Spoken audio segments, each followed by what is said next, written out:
And the reason you can't see them is because they're not there. There's nothing happened. I mean,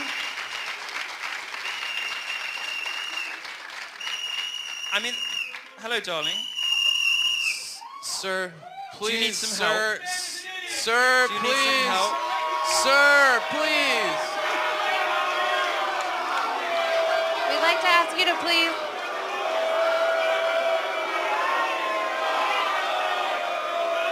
Sir, please. We have Milo and people like Milo who continue to create this darkness that causes people to act a certain way. And then they criticize us for acting the way we act.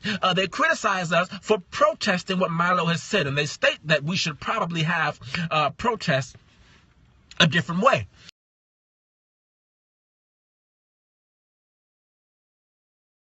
All right, I'm at the Milo Yiannopoulos event that was supposed to happen at UC Berkeley, but it got shut down. I'd shown up after all the pepper spray had gone off, all the gas crowds. We actually heard an explosion on our way there, and me being a veteran, I immediately acknowledged that there was something going on. So then we rolled down to the scene, and don't know if it was a flashbang or if it was a generator that was powering some lights that had been kicked over and set on fire. I think that's actually what wound up making the large explosion. Because I had free tickets to see the show, and I was all about hearing a different kind of opinion and maybe getting a laugh out of it. And someone said, "Hey, listen, we got some tickets." I'm like, "Sure, why not?" So we rolled down there, and then we seen a massive crowd.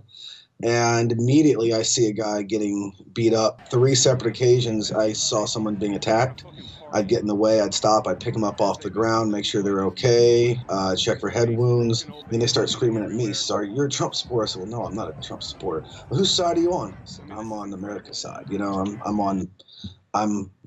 like, "You need to take a side, blah, blah, blah, blah, blah." I'm like, "I'm just here to make sure everyone gets home safely. Everyone gets, no one gets hurt, and everyone has a nice night." They're like, "You're a freaking fascist and a Nazi," and this girl slaps me in the face and then tries to kick me in the nuts. Mostly nonviolent protesters who were ultra violent.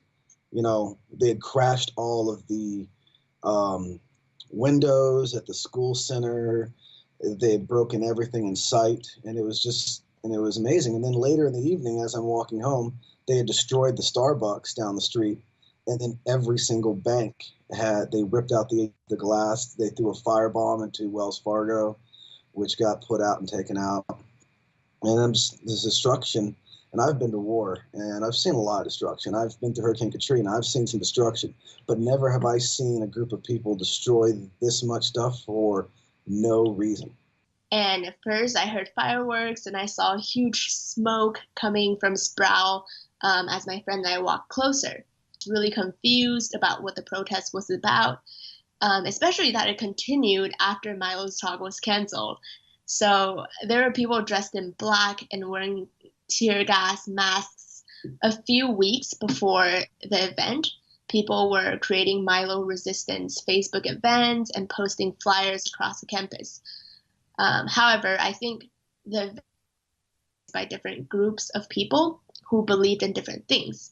So that's why there are so many different and incongruous narratives about what actually happened here at the protest. I saw a flyer that explicitly claimed that the protest is not against Milo speaking at Berkeley because they believe in free speech, of course, but rather it's against what he and Donald Trump stands for. People are disillusioned by the hatred that we see in the world today. And I'm not just talking about Trump supporters being irrational, ignorant, xenophobic, racist, sexist, whatever. So many of us are noticing that ignorance and intolerance exists on both sides of a political spectrum. And this event actually, I feel, raised awareness on our campus that we may not be as free as we pride ourselves to be.